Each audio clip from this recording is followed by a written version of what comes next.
समाज के सभी वर्गों की भागीदारी उनकी जनसंख्या के हिसाब से देने की जो बात कही गई है, उसके तहत मुसलमानों की आबादी के हिसाब से कम से कम 40 विधानसभा सीटों पर मुसलमान समाज के काबिल लोगों को चुनाव लड़ाने का ऐलान पहले से किया गया है। और ये जो जनसुराज में पहले से अन्य वर्गों के लिए बात कही गई है, उसके अनुरूप है, ये कोई अलग नहीं है। दूसरी बात जो मैंने कही आरजेडी वाली, आरजेडी के लोग जो पिछले 30 वर्ष से मुसलमानों के रहनुमा होने का दावा कर रहे हैं, मैंने उनको आज इस सभा और इस मंच के जरिए ये चुनौती दी और आपके जरिए भी कह रहा हूं, अगर वो ये कह रहे हैं कि भाई जनसुराज के लोग आएंगे, वो मुसलमान अगर उनको वोट देगा तो वोट बटेगा, तो मैं उनको कह रहा हूं कि जहां पर भी मुस्लिम उम्मीदवार आपके जीते हुए हैं, आप खड़ा करो मुस्लिम उम्मीदवार, हम वहां मुस्लिम नहीं लड़ाएंगे, हम वहां हिंदू लड़ा लेंगे, कोई बात नहीं है। तुम पहले मुसलमानों का जिनका वोट लेते रहे हो 30 वर्ष से, उसका हक मारी बंद करो और हिम्मत हो तो उनको आबादी के हिसाब से टिकट देके दिखाओ। वोट तो तुमने लिया है, ये हमने उनको चुनौती दी है। अगर वो स्वीकार कर लें तो बिल्कुल जो मुस्लिम उम्मीदवार को खड़ा करेंगे, हम लोग वहां मुस्लिम नहीं लड़ाएंगे। अरे भैया, दल बना नहीं और आप सीएम कौन होगा? अगले साल 2025 में जनसुराज का मुख्यमंत्री बनेगा, जनसुराज की सरकार बनेगी, उसमें इफ बट किंतु परंतु मत रखिए। बाकी कौन बनेगा, देश राज्य की जनता होशियार है, वो चुनकर अपने आप बता देगी। 2 तारीख को प्रशांत किशोर दल नहीं बना रहे हैं। बिहार में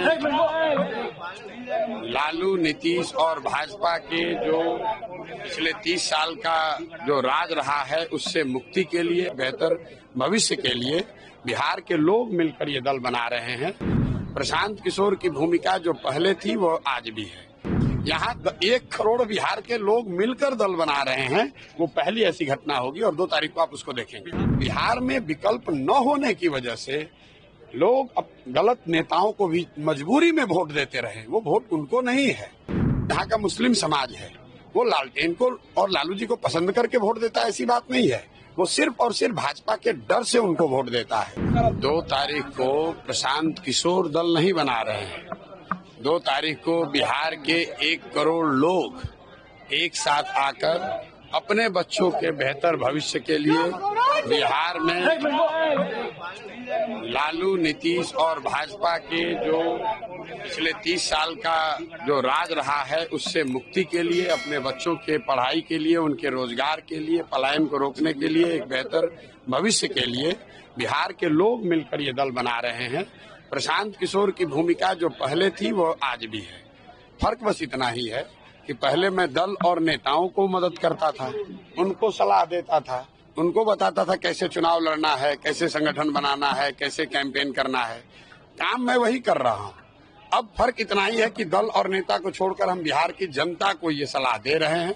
और जो आप देख रहे हैं, अभी 28 तारीख को यहाँ बैठक हुई, आज बैठक है और ऐसी 7 बैठकें होंगी जो 1.5 लाख से ज्यादा लोग जो इसमें सक्रिय भूमिका में हैं, या यूथ क्लब चला रहे हैं, संगठन चला रहे हैं, वो लोग जुटेंगे, बैठेंगे और 2 तारीख को सब मिलकर 1 करोड़ सदस्यों के साथ इस दल की नींव रखी जाएगी, जो अपने आप में इस देश के इतिहास में पहली ऐसी घटना होगी जब दल बनने से पहले, दल बनाने के बाद लोग जुटा ले वो अलग बात है, यहाँ 1 करोड़ बिहार के लोग मिलकर दल बना रहे हैं, वो पहली ऐसी घटना होगी और 2 तारीख को आप उसको देखेंगे। बिहार में पहले से पॉलिटिकल डोमिनेंस वाली पार्टियां है सर, आप कितना कॉन्फिडेंट है कि 25 में आप लोग जीत कर आएंगे, जैसे कि आप बोल रहे हैं? ऐसा है कि जनता के सामने कौन है, जन बल के आगे कोई बल है नहीं।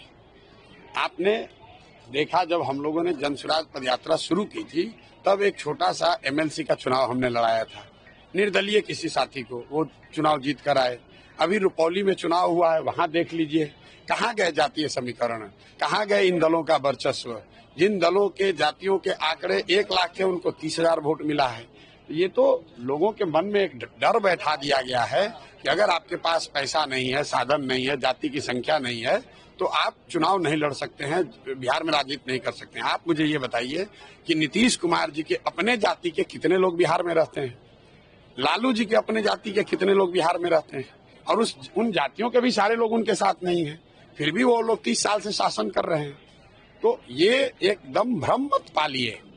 जनता को ये समझ है, बिहार में विकल्प न होने की वजह से लोग अब गलत नेताओं को भी मजबूरी में वोट देते रहे। वो वोट उनको नहीं है, जो यहाँ का मुस्लिम समाज है वो लालटेन को और लालू जी को पसंद करके वोट देता है, ऐसी बात नहीं है। वो सिर्फ और सिर्फ भाजपा के डर से उनको वोट देता है। जिस दिन वो डर खत्म हो गया, जिस दिन उसको दूसरा विकल्प मिल गया, तो आप देख रहे हैं कि जैसे पुराने लालटेन में से किरासन तेल निकलता है, वैसे लालटेन से किरासन तेल निकल रहा है। मुस्लिम समाज ये समझ गया है कि भाई हम तो किरासन तेल हैं, हम और हमारे बच्चों का भविष्य जल रहा है, बर्बाद हो रहा है, और रोशनी किसी के घर पर हो रही है। तो ये रुकने वाला नहीं है। यही हाल भाजपा का है। भाजपा को और एनडीए को वोट कौन दे रहा है?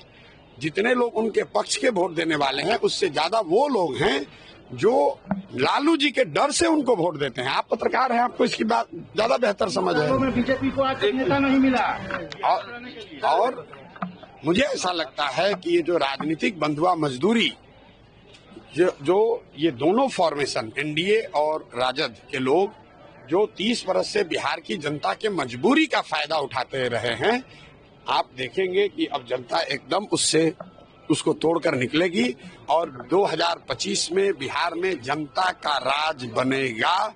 इस बात को आप लिख लीजिए। आज तक चुनावों को लेकर जितनी भी भविष्यवाणियां मैंने करी हैं, कभी गलत हुई नहीं है, ये भी गलत नहीं होगी। और यहाँ हम खाली सर्वे नहीं कर रहे हैं, 2 बरस से गांव-गांव चल भी रहे हैं। तो जो भी भगवान ने मुझे शक्ति बुद्धि दी है, जो मैं देख समझ पा रहा हूँ, बिहार में लोग इस बंधुआ मजदूरी से, राजनीतिक बंधुआ मजदूरी से, लालू के डर से भाजपा और भाजपा के डर के लालू को वोट देने के चक्रव्यूह से निकलना चाहते हैं।